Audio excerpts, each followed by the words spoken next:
پھر 1925 میں کینیا اور یوگانڈا کا سفر.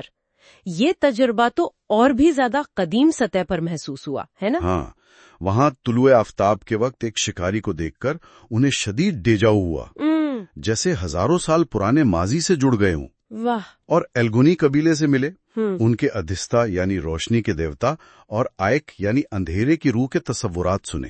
دن کی امید اور رات کا خوف. بالکل. یونگ نے نتیجہ نکالا کہ روشنی کی آرزو اصل میں شعور پانے کی آرزو ہے. لیکن وہاں انہیں اپنی یورپی شناخت کھونے کا، وہ سیافام ہونے کا خطرہ بھی محسوس ہوا. جی، ایک طرح کا نفسیاتی خطرہ. انہیں خوابوں کے ذریعے جیسے تنبیہ ملی کہ افریقہ کی قدیم نفسیات میں پوری طرح ڈوب جانا شاید ٹھیک نہ ہو. اچھا. پھر 1938 میں ہندوستان کا سفر، کلکتہ یونیورسٹی کی دعوت پر. ہاں، ہندوستان کا تجربہ الگ تھا. وہاں انہوں نے دیکھا کہ روحانیت میں برائی کو رد نہیں کیا جاتا. مطلب اسے زندگی کا حصہ سمجھ کر قبول کیا جاتا ہے. مقصد نردندوا تھا، یعنی تضادات سے آزادی، ان سے اوپر اٹھ جانا. یہ مغرب کی خیر و شر کی جنگ سے بہت مختلف تھا. اور کونارک مندر، سانچی کا ستوپا، وہاں انہیں بدھ کی زندگی خودی یعنی سیلف یعنی مکمل نفسیاتی ذات کے ادراک کے سفر کی طرح لگی. لیکن وہیں انہیں گریل کا خواب بھی آیا جو مغرب کی طرف واپسی کا اشارہ تھا. جی، جیسے ایک بلاوا کہ آپ کا اصل کام مغرب میں ہے، اپنی ثقافت کی الجھنوں کو سلجھانا. آخر میں روینا اٹلی، وہ تجربہ تو بہت ہی عجیب لگتا ہے. ہاں، گیلا پلاسیڈیا کے مقبرے میں ایسی موزیک تصاویر دیکھنا جو وہاں تھی ہی نہیں. اور ان کے ساتھی نے بھی وہی دیکھا. جی، یونگ کے لیے یہ داخلی اور خارجی حقیقت کے مل جانے کی مثال تھی. شاید لاشعوری مواد شعور میں ایسے داخل ہو رہا تھا کہ حقیقی لگیں. اس میں اینیما کا کردار بھی ہو سکتا ہے. تو ان تمام سفروں کا نچوڑ کیا نکلا یونگ کے لیے؟ بنیادی طور پر ان سفروں نے ان کے اجتماعی لاشعور کے نظریے کی تصدیق کی کہ انسانی نفسیات کی گہرائیوں میں عالمگیر پیٹرنز یعنی آرکیٹائپس موجود ہیں، جو مختلف ثقافتوں میں الگ الگ شکلوں میں نظر آتے ہیں. بالکل. اور اکثر جو انہوں نے باہر دیکھا وہ ان چیزوں کا عکس تھا جن کا سامنا وہ اپنے اندر کر چکے تھے. تو ثقافتی فرق کو سمجھنا اپنی ہی نفسیات کو سمجھنے کے لیے ضروری ہے؟ یونگ کے لیے تو یہ لازمی تھا. یہ محض کوئی عجوبہ نہیں تھا، بلکہ انسانی نفسیات کے مشترکہ جڑوں تک پہنچنے کا راستہ تھا. یہ واقعی سوچنے کی بات ہے. آج کل جب ہم اتنے جڑے ہوئے ہیں، کیا دوسری ثقافتوں کو گہرائی سے سمجھنا ہمارے اپنے اندر کے چھپے ہوئے پہلوؤں کو سامنے لا سکتا ہے؟ یقیناً یہ ایک اہم سوال ہے جس پر غور کیا جا سکتا ہے. آج ہم کارل یونگ کے لکھے ہوئے ایک بہت ہی خاص باب کا جائزہ لے رہے ہیں. جی، جو ان کے مکاشفات یعنی ویژنز کے بارے میں ہے. بالکل. اور یہ صرف خواب یا وہم نہیں تھے. نہیں، بالکل نہیں. یہ تو گہرے نفسیاتی تجربات تھے جو 1944 میں پیش آئے. ہاں، جب وہ بہت بیمار تھے، موت کے قریب. جی، ایک فریکچر ہوا تھا، پھر دل کا دورہ بھی پڑا، تو اس دوران یہ سب ہوا. تو یہ تجربات لاشعور کی گہرائیوں سے آئے؟ بالکل. یونگ کے لیے یہ محض خیالی باتیں نہیں تھیں، بلکہ ایک معروضی حقیقت تھی. معروضی حقیقت مطلب؟ یعنی جیسے یہ روح کی طرف سے پیغامات ہوں، ایسی سچائیاں جو صرف عقل سے سمجھ نہیں آتی. اچھا، تو آئیے ذرا دیکھتے ہیں کہ انہوں نے دیکھا کیا تھا. جی، انہوں نے خود کو خلا میں پایا، بہت اونچائی پر. اور نیچے کیا تھا؟ نیچے زمین ایک خوبصورت نیلی روشنی میں نہائی ہوئی. واہ. انہوں نے بتایا کہ بر اعظم، سمندر، یہاں تک کہ ہمالیہ کے پہاڑ بھی صاف نظر آ رہے تھے. ناقابل یقین منظر ہوگا.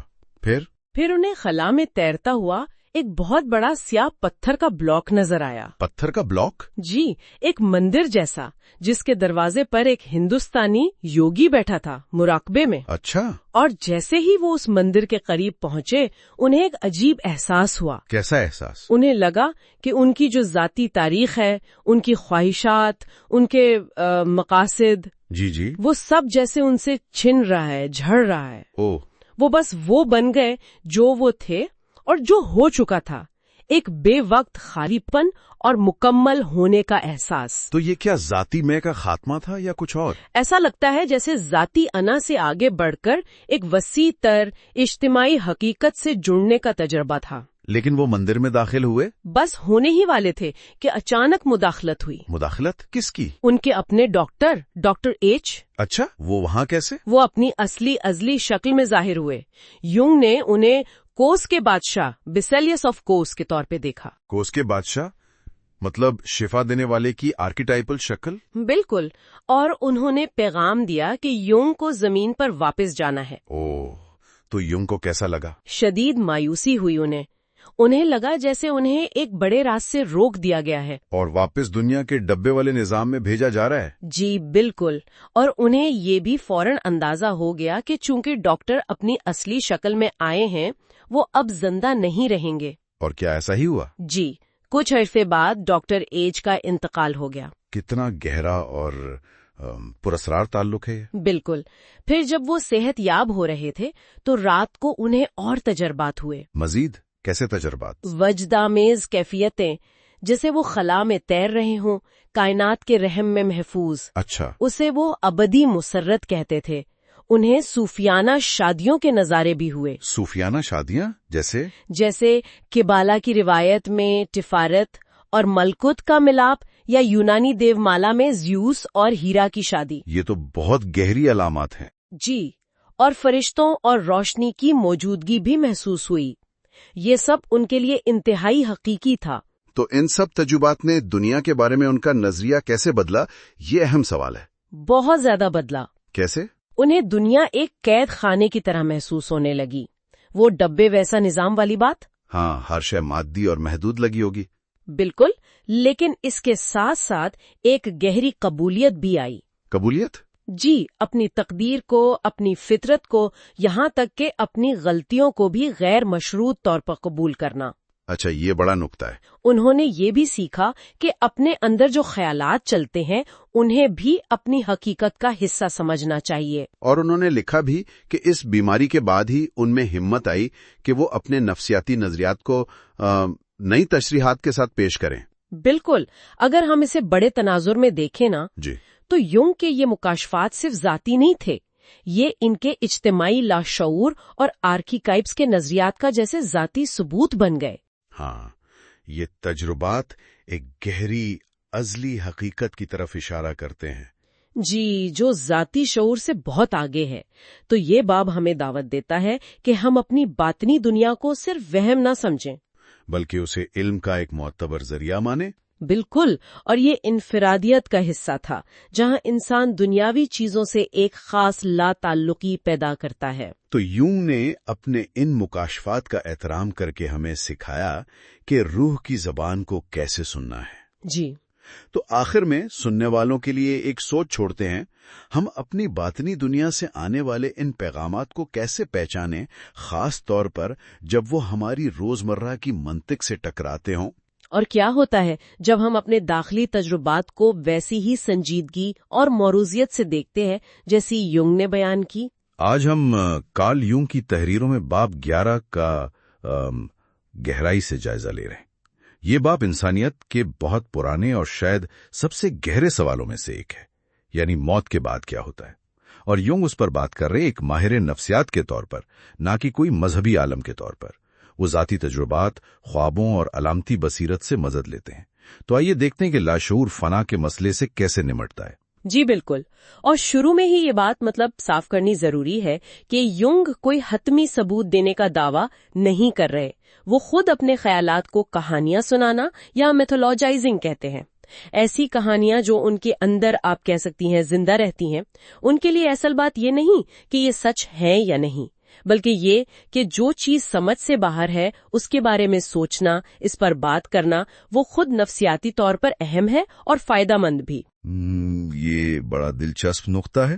تو کیا وہ یہ کہہ رہے تھے کہ جو جدید دور کی عقلیت پسندی ہے نا، جس نے موت کے بعد زندگی کے خیال کو تقریباً رد کر دیا ہے، کیا وہ اصل میں ہماری نفسیاتی زندگی کو نقصان پہنچا رہی ہے؟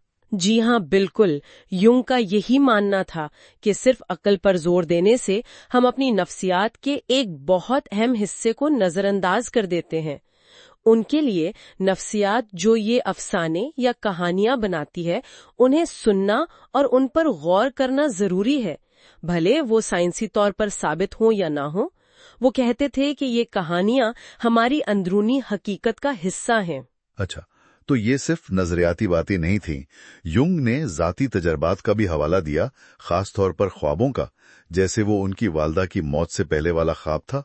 ہاں، انہوں نے کئی مثالیں دی۔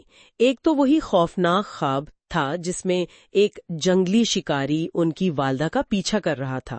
انہیں لگا کہ یہ ان کی آنے والی موت کا اشارہ ہے۔ اور ایک اور واقعہ بھی بتایا، ایک دوست کی موت کے بعد کا، جب انہیں محسوس ہوا جیسے دوست کی روح نے انہیں لائبریری میں ایک خاص کتاب کی طرف رہنمائی کی ہو۔ یونگ انہیں ثبوت تو نہیں مانتے تھے، مگر نفسیات کیسے کام کرتی ہے اس کی مثالیں ضرور سمجھتے تھے۔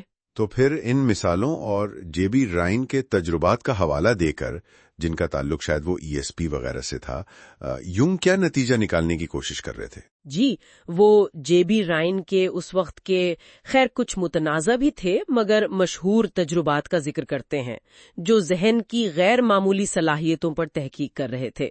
تو ان تجربات اور اپنے مشاہدات کی بنیاد پر یونگ اس امکان پر غور کرتے ہیں کہ شاید ہماری نفسیات کا کم از کم ایک حصہ وہ وقت اور جگہ کی جو عام پابندیاں ہیں نا، ان سے آزاد ہے۔